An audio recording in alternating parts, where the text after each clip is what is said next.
Salut mes petits Novels, c'est Théo de Nouvelle Classe et comme tous les dimanches, on se retrouve pour une vidéo spéciale. Aujourd'hui, je vais te donner 5 conseils pour réussir les épreuves du contrôle continu. C'est parti!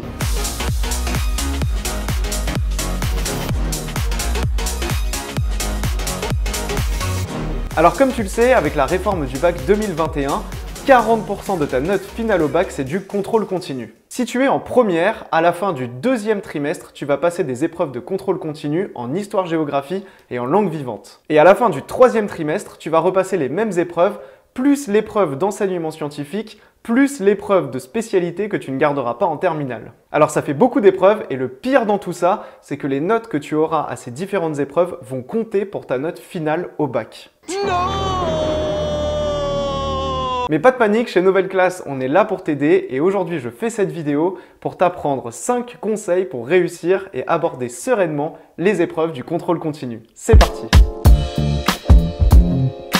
Alors ce premier conseil peut te paraître un petit peu évident, mais ce qu'il faut comprendre, c'est qu'avec le nouveau bac, tu n'es plus noté sur ta capacité à enchaîner plein d'épreuves sur une semaine, tu es noté sur ta capacité à travailler régulièrement pendant 2 années, pendant l'année de première et pendant l'année de terminale. Et pour pouvoir travailler régulièrement sur ces 2 années, eh bien il faut rester en forme. Et le premier conseil que je peux te donner, c'est de te coucher tôt. Alors je pense qu'on est tous à avoir eu ce problème, et j'ai moi-même été confronté à ce problème, le problème d'être addict à son téléphone avant de dormir la nuit, de rester sur son téléphone dans son lit jusqu'à 1, 2, voire 3 heures du matin à regarder des vidéos sur YouTube, à passer sur les réseaux sociaux, Facebook, Instagram. Le téléphone de toute manière est fait pour te rendre totalement addict. Si tu es addict à ton téléphone avant de dormir, c'est pas toi le problème. Ton problème, c'est le téléphone qui est fait pour te rendre complètement addict. Alors là, je vais te partager mon expérience personnelle parce que j'ai été moi-même confronté à ce problème d'addiction au téléphone qui fait qu'on se couche très tard. Et ce que j'ai fait pour en sortir, c'est que je me suis donné une règle.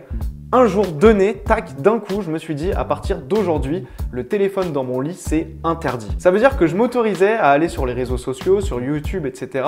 mais pas dans mon lit. Je restais dans le salon, dans la cuisine, dans une autre pièce pour regarder les réseaux sociaux. Et lorsque j'allais me coucher dans mon lit, je laissais mon téléphone dans une autre pièce. Quand j'avais besoin du réveil, je le branchais à une prise à l'autre bout de ma chambre, mais en tout cas, dans mon lit, c'était interdit d'avoir mon téléphone. Alors tu vas voir que si tu essayes de prendre cette habitude comme moi, les 2-3 premiers jours, ça va être un petit peu compliqué parce que tu vas casser ta mauvaise habitude et c'est très dur de casser une habitude. Mais dès le 3e à 4e jour, tu vas te rendre compte qu'en fait, c'est très simple, tu n'as absolument pas besoin de ton portable. Ça va te permettre de dormir beaucoup mieux et beaucoup plus tôt.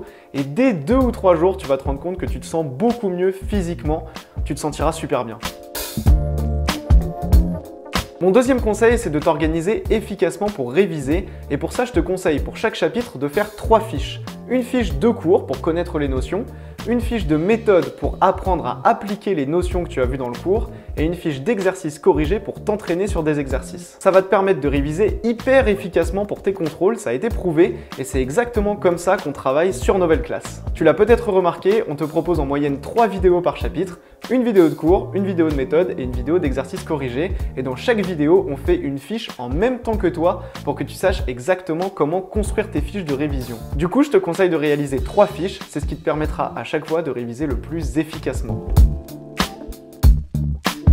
Alors quelques jours avant les épreuves du contrôle continu, ce que je te conseille de faire, c'est de t'entraîner sur les exercices corrigés que tu as notés dans ta fiche exercice corrigé. Pourquoi? Parce que ce qu'il faut comprendre, c'est que dans tous les exercices et en particulier dans les matières scientifiques, la logique des questions, le raisonnement, la manière dont les choses sont posées, la manière dont l'exercice est construit, c'est toujours la même. Ce qu'il faut bien comprendre, c'est qu'on va toujours te demander grosso modo les mêmes choses, d'appliquer les mêmes formules et d'avoir toujours le même état d'esprit sur les exercices qu'on va te poser. Du coup, la meilleure chose à faire dans les jours qui précèdent un contrôle continu, c'est de refaire les exercices que tu as notés sur ta fiche exercice corrigé, car ça va te permettre de prendre un petit peu la mentalité et la manière dont sont posés les exercices.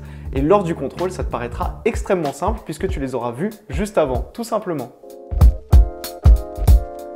Alors quelques semaines avant tes épreuves de contrôle continu, je te conseille de te faire un planning, quelque chose de très grossier, pas besoin de rentrer dans les détails, de procéder par exemple par demi-journée et de te noter les matières et les chapitres que tu dois réviser sur telle ou telle demi-journée. Ça va te permettre premièrement d'être sûr que tout rentre, que tu auras le temps de tout réviser, de savoir si tu dois accélérer ou si tu as le temps de réviser un petit peu toutes les matières. Et surtout, ça va te motiver parce que quand on ne sait pas où on va, quand on ne sait pas où on en est, quand on ne sait pas à quel pourcentage du cours on en est, ce qu'on a révisé, ce qu'il nous reste à faire, etc.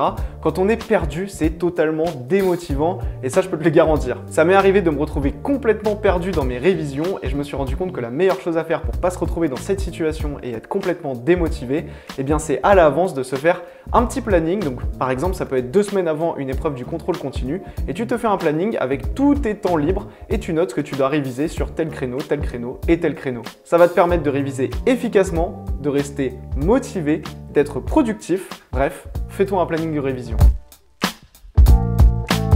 Dans la vie en général, il n'y a quasiment personne qui va venir te dire des choses comme « t'es le meilleur, tu vas y arriver, c'est super, je suis fier de toi, bravo, félicitations ». Et donc il faut que tu arrives à te dire ça toi-même, à te motiver toi-même pour réussir les épreuves des contrôles continus. Si tu as bien suivi ces conseils, tu peux vraiment avoir confiance en toi et le jour du contrôle continu, eh bien tu dois te lever et te dire « je suis le meilleur, je vais y arriver, c'est génial, c'est super intéressant ce qu'on fait, la vie c'est génial et je vais réussir et exploser ces épreuves du contrôle continu ». Il faut vraiment que tu crois en toi, que tu arrives à te donner confiance en toi et quand tu es sur le trajet pour aller jusqu'aux épreuves du contrôle continu, mets-toi de la musique hyper motivante, dis-toi je vais y arriver, je vais tout casser. J'ai suivi les conseils 1, 2, 3 et 4 de Théo de Nouvelle Classe, donc il n'y a aucune raison que ça ne marche pas et tu vas voir, ça va vraiment t'aider à tout casser dans les épreuves. Voilà mon petit novel, mes 5 conseils pour réussir les épreuves du contrôle continu. Dis-moi ce que tu en as pensé en laissant un like et un petit commentaire. N'oublie pas de t'abonner à la chaîne YouTube et on se retrouvera très bientôt pour une nouvelle vidéo spéciale sur la chaîne YouTube Nouvelle Classe. Tous les jours sur la chaîne, je poste une vidéo de cours, méthodes ou exercices corrigés dans un chapitre du programme conformément à la réforme 2021. Merci à toi d'avoir suivi cette vidéo jusqu'ici et on se retrouve dès demain sur la chaîne YouTube Nouvelle Classe. Ciao tout le monde, c'était Théo de Nouvelle Classe. Salut!